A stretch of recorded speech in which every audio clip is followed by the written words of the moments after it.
Baik, sebelumnya selamat sore teman-teman. Assalamualaikum warahmatullahi wabarakatuh. Waalaikumsalam warahmatullahi wabarakatuh. Pertama yang terhormat kepada Bapak Anam Muzakir Ahmad Muzakir Anam MPP, MPPI selaku dosen pengampu mata kuliah studi masyarakat multikultural. Perkenalkan kami dari kelompok 12 yang akan berbincang terkait eh, anatomi kebudayaan Minangkabau. Nah, sebelum berlanjut, di sini kami ada 4 orang, Pak, dan teman-teman. Yang pertama ada saya sendiri, Sawadus Ketaji, lalu ada Maratus Solika, lalu ada Melanie Aulia, dan saya ada Wanita. Nah, selanjutnya kita akan langsung saja masuk ke dalam pembahasannya. Yang pertama kita akan membahas terkait dengan 13 identitas Minangkabau.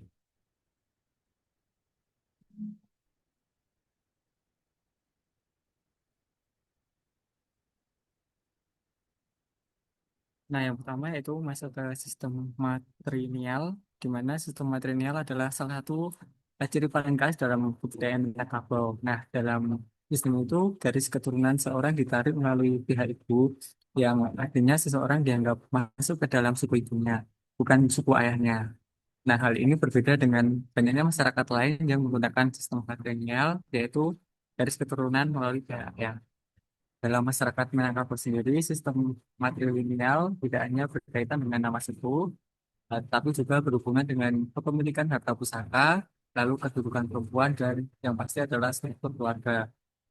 Harta pusaka tinggi seperti tanah, lihat atau rumah gadang biasanya itu diwariskan melalui garis keturunan perempuan, atau perempuan memiliki posisi paling penting sebagai penjaga kesinambungan keluarga dan simbol keberlangsungan suku. Lalu, namun kedudukan laki-laki tetap penting ya. Laki-laki terutama mama atau saudara laki-laki dari pihak itu memiliki tanggung jawab membimbing kemenakan, keponakan. Jadi dalam sistem matrilineal Minangkabau perempuan menjadi pusat garis keturunan dan pewaris, sedangkan laki-laki itu berperan sebagai pelindung, penasehat, dan pengatur urusan adat. Lalu yang kedua yaitu tradisi merantau. Keduanya adalah tradisi merantau yang merupakan kebiasaan masyarakat Minangkabau untuk keluar dari kampung halaman guna mencari ilmu, pengalaman, pekerjaan atau kehidupan yang lebih baik. Tradisi ini tidak hanya sekedar perpindahan tempat tinggal, tapi juga menjadi proses pembentukan kedewasaan sosial. Nah, dalam budaya Minangkabau, merantau sering dipandang sebagai jalan untuk memperluas wawasan dan meningkatkan martabat keluarga. Mana seseorang yang merantau diharapkan tidak hanya mencari keuntungan ekonomi, tapi juga menjadi bagian dari cara masyarakat Minangkabau beradaptasi dengan perubahan zaman. Nah, tradisi ini tuh berkaitan dengan kondisi sosial dan geografis dalam sistem matrilineal. Tanah pusaka berada di dalam penguasaan kaum perempuan diwariskan secara komunal. Nah, hukum ini membuat sebagian laki-laki terdorong untuk mencari ruang ekonomi di luar halaman. Nah, dari sinilah diaspora Minangkabau itu yang tersebar banyak di wilayah Indonesia, bahkan hingga luar negeri itu. Nah, yang selanjutnya itu agama Islam. Dalam masyarakat Minangkabau ini, Islam menjadi dasar moral, spiritual, dan hukum yang berdampingan dengan adat.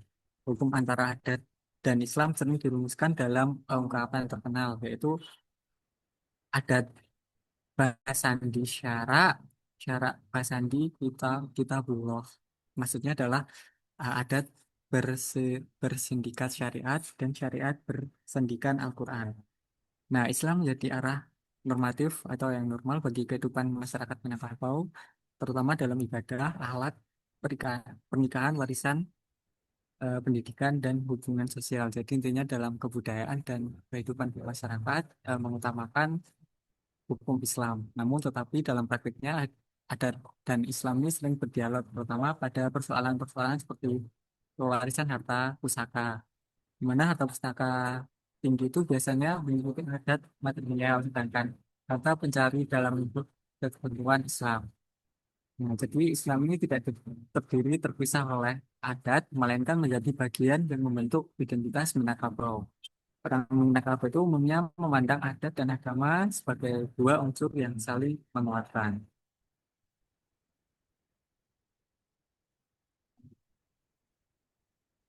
Nah, baik. Selanjutnya yaitu terkait dengan ruang geografis, sentrifugal, darat, dan pesisir.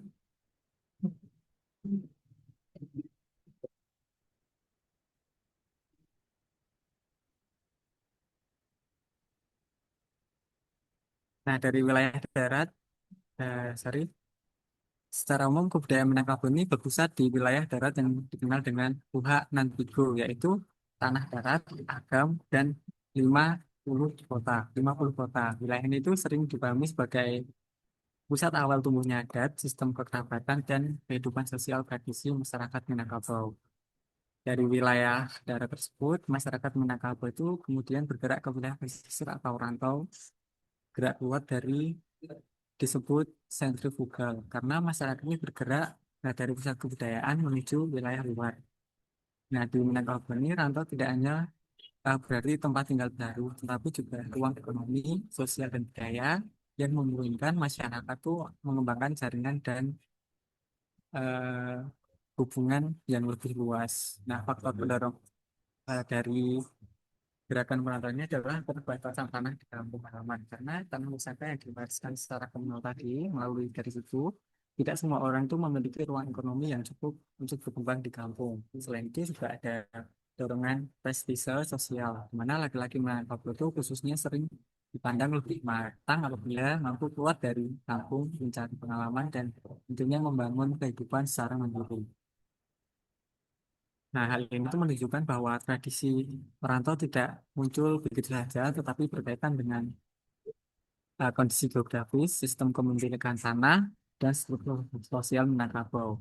Di mana masyarakat ini bergerak luas dari wilayah asalnya, tetapi juga membawa adat, identitas adat, bahasa, dan nilai-nilai sosial ke tempat baru.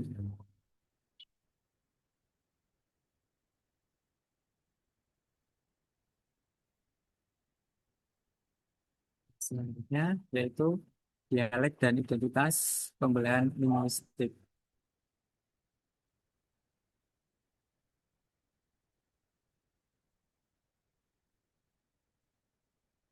Nah, bahasa Minangkabau itu merupakan salah satu unsur penting dalam pembentukan identitas masyarakat Minangkabau. Bahasa tidak hanya berfungsi sebagai alat komunikasi, tetapi juga menjadi penanda asal-usul kedekatan sosial dan perbedaan struktural antar wilayah.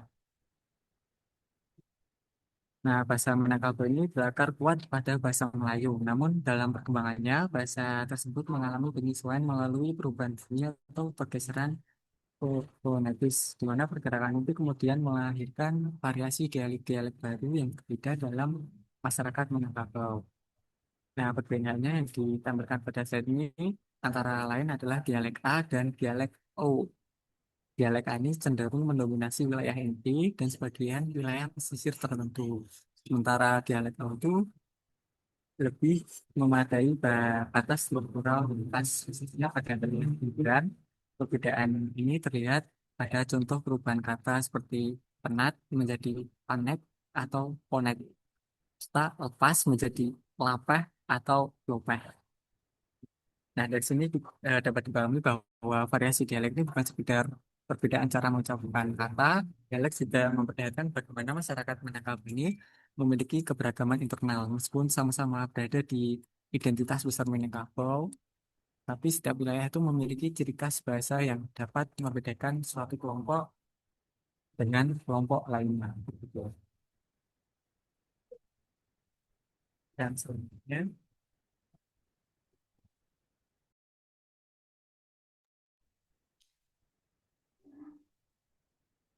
Tata ruang desa, dualisme, nagari, dan teratak. Nah, sekarang mari kita lihat bagaimana struktur tata ruang desa atau pemukiman di Minangkabau. Konsepnya menggunakan sistem dualisme, yaitu pembagian antara pusat dan pinggiran. Nah, pusatnya itu yaitu nagari, pusat kehidupan komunal dan administratif yang resmi. Sebuah wilayah baru bisa dikatakan nagari kalau punya fasilitas lengkap seperti masjid, balai adat, pasar, dan rumah gadang. Nah, pinggirannya itu yaitu taratak, di mana daerah luar yang isinya itu hutan dan ladang sifatnya hanya tempat persinggahan saja untuk menggarap lahan, makanya rumah-rumah di Tarang itu non permanen dan tidak menggunakan arsitektur adat. Jadi, ada batas yang jelas antara pusat peradaban adat Nagari dengan wilayah kerja Taratak. Next,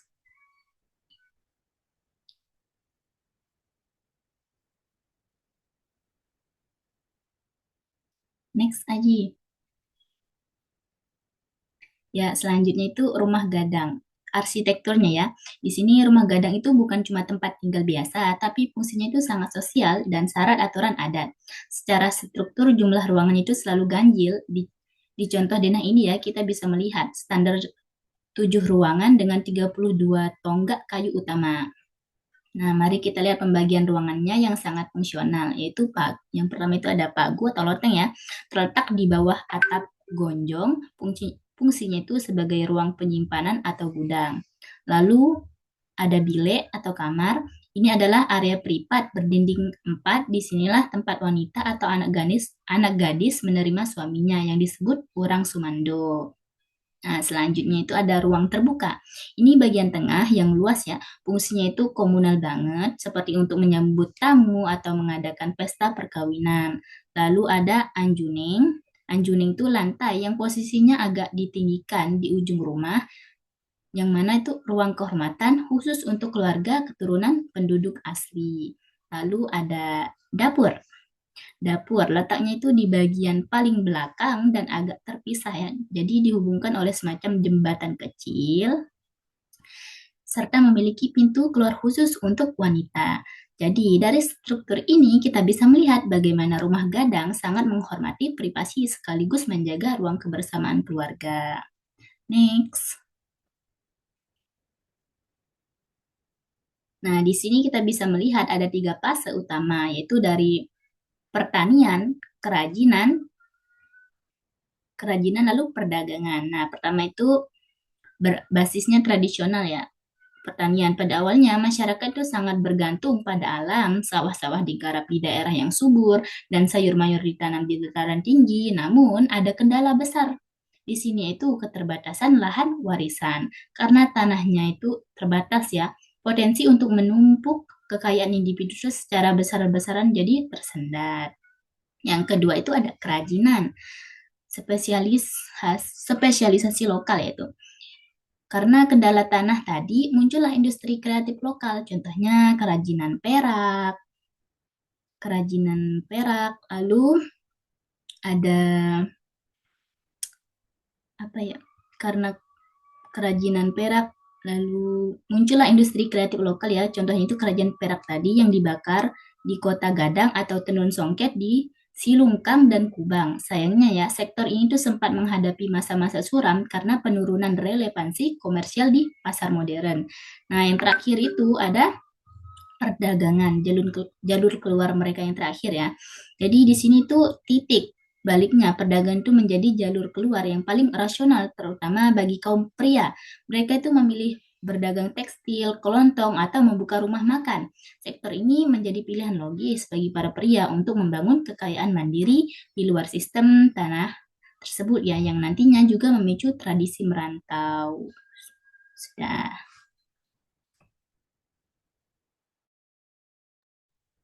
Yang selanjutnya yaitu ada hierarki kekerabatan matrilineal. Yang pertama itu ada konteks dari ayah kandung secara adat berada di luar keluarga istri dan anak-anaknya. Not yang pertama itu ada namanya paruwik atau perut, yaitu kesatuan kekerabatan terkecil dan genealogis, yaitu segala urusan dipimpin oleh mama atau saudara laki-laki dari ibu. Yang not kedua yaitu ada kampueng, yaitu kelompok pemisah antara paruwik dan suku, dipimpin oleh penghulu Aniko. Yang ketiga ada suku, yaitu klan matrilineal makro, yaitu menetapkan aturan ketat seperti eksogami, yaitu jodoh wajib dipilih dari luar suku sendiri. Next. Selanjutnya ada dinamika perkawinan, yaitu ada yuksori lokal dan pertukaran. Sistem yuksori lokal itu pasca menikah, suami menumpang tinggal di rumah istri. Statusnya yaitu orang sumando atau pendatang atau juga tamu. Jika bercerai, suami pergi tanpa hak asuh anak. Asal keluarga suami atau yang disebut dengan bako atau induik bako, yaitu kaum kerabat ayah, anak dari laki-laki, anak pisang wajib menyumbang tenaga untuk acara keluarga bakonya. Sedangkan keluarga istri, rumah keluarga istri atau mama itu saudara laki-laki ibu, pelindung keluarga, pengambil keputusan, dan pembuka jalan rundingan perkawinan. Uang jemputan itu tradisi di untuk menjemput pria berkedudukan tinggi. Next.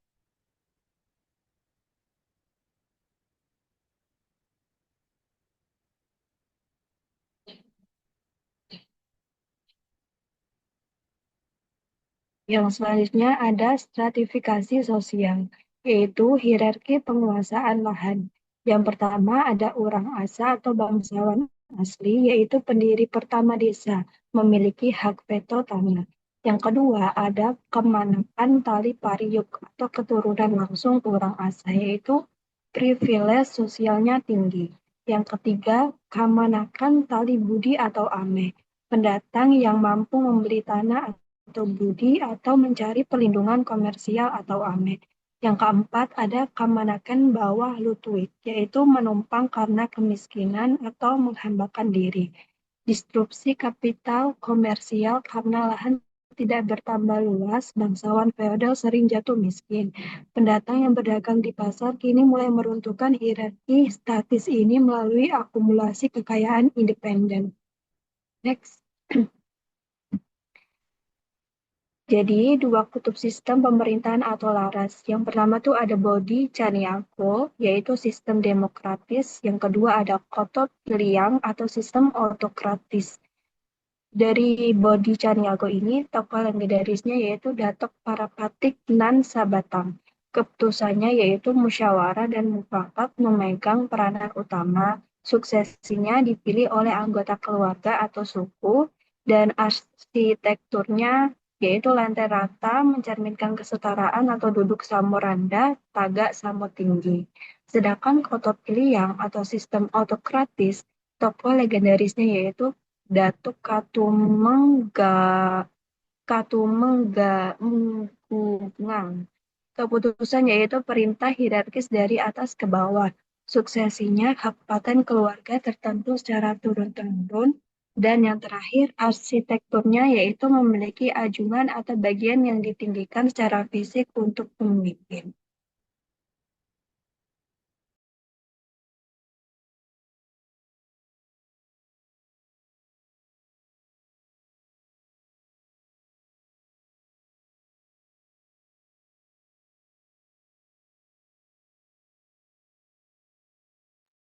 Oke, baik.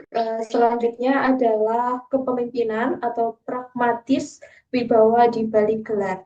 Jadi teman-teman, kepemimpinan yang ada di Minangkabau itu dibagi secara fungsional menjadi tiga peran penting yang saling melengkapi. Jadi yang pertama ada yang namanya penghulu suku yang bertindak sebagai tetua adat tertinggi. Nah, beliau itu memikul beban tugas kepemimpinan moral dan sosial untuk mengayomi kaumnya, bukan memegang kekuasaan bertangan besi. Kemudian untuk fungsi eksekutifnya seperti penegakan hukum adat dan juga menjaga keamanan wilayah nagari, tugas tersebut itu dijalankan oleh Dubalang seperti itu. Dan sementara itu untuk urusan sipil, surat menyurat, administrasi, hingga upaya untuk menyelaraskan aturan adat dan juga nilai keagamaan itu baru diserahkan kepada Manti. Nah, melalui pembagian kerja yang sangat Proporsional tersebut, kepatuhan masyarakat Minang itu tidak lahir secara otomatis saja karena rasa takut pada jabatan formal, melainkan dibangun atas dasar wibawa, kecerdasan praktis, serta kemampuan ekonomi sang pemimpin dalam mengayomi rakyatnya. Seperti itu. Bisa next?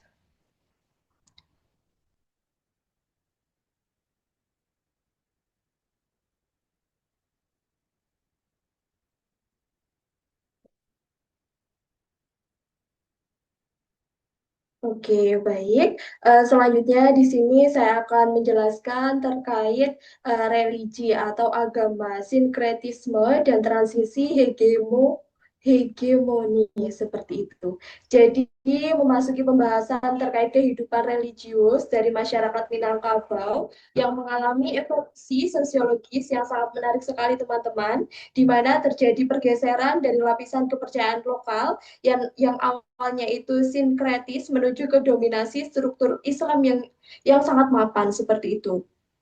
Jadi pada masa lalu praktik mistisme atau ritual penolak bala, festival lokal seperti tabuik dan juga peran dukun itu sangat mendominasi dalam keseharian masyarakat dari Minangkabau. Namun seiring waktu Islam itu berhasil melebur dan juga mendominasi identitas kultural secara total, bahkan menjadi non-muslim di wilayah ini itu kerap dipandang sebagai suatu keganjilan sosial yang cukup besar seperti itu. Jadi pengaruh keagamaan ini itu dikonsolidasikan oleh tiga pilar spiritual utama, yaitu ada kadi yang memegang otoritas hukum Islam untuk urusan sipil seperti pernikahan dan juga sengketa dari keluarga atau syekh dan tuanku itu sebagai pemimpin spiritual yang menjaga transmisi ilmu keagamaan serta institusi surau yang berfungsi untuk pendidikan karakter bagi kaum muda sebelum mereka itu mandiri dan juga melangkah ke fase kehidupan selanjutnya seperti itu. Kita lanjut, next.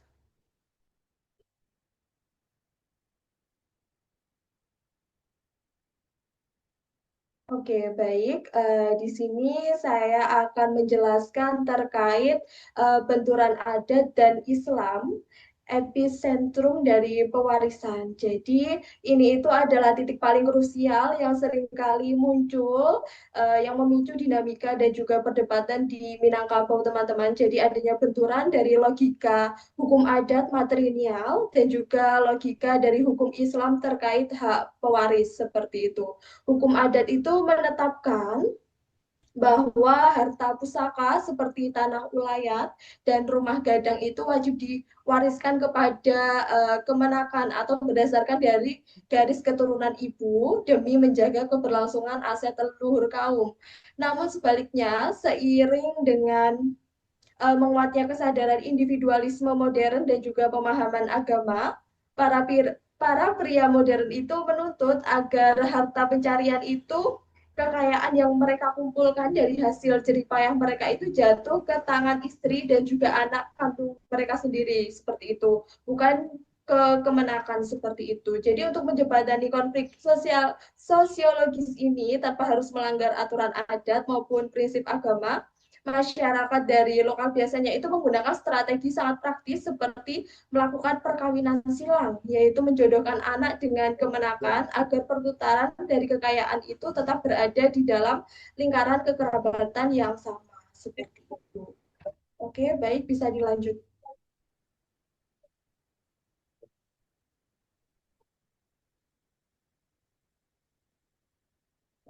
Baik, di sini saya akan melanjutkan untuk slide terakhir, yaitu terkait modernisasi dan eksodus atau lahirnya diaspora.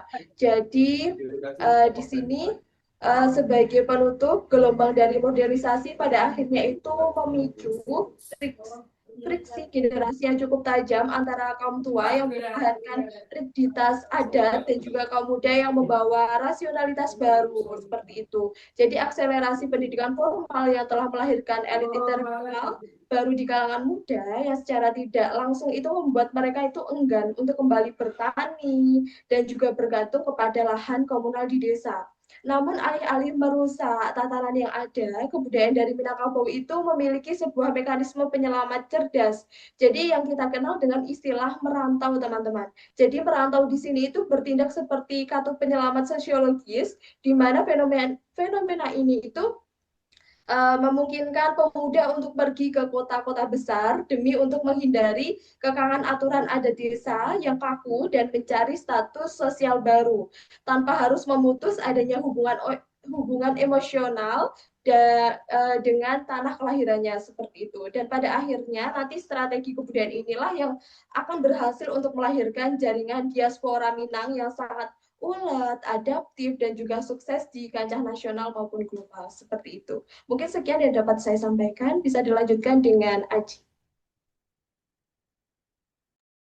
Oke, jadi dapat kita simpulkan bahwa kebudayaan Minangkabau ini adalah arsitektur kehidupan yang berevolusi melalui fiksi yang memproyeksikan ke dunia luar sebagai diaspora modern. Mungkin itu saja presentasi dari kami. Apabila teman-teman atau Bapak memiliki pertanyaan, bisa ditanyakan ketika kita akan Zoom bersama. Cukup sekian dari kami. Mohon maaf apabila ada salah kata dan pencapaian yang eh, terbata-bata. Kami mohon maaf. Terima kasih. Wassalamualaikum warahmatullahi wabarakatuh. Waalaikumsalam warahmatullahi wabarakatuh. Terima kasih.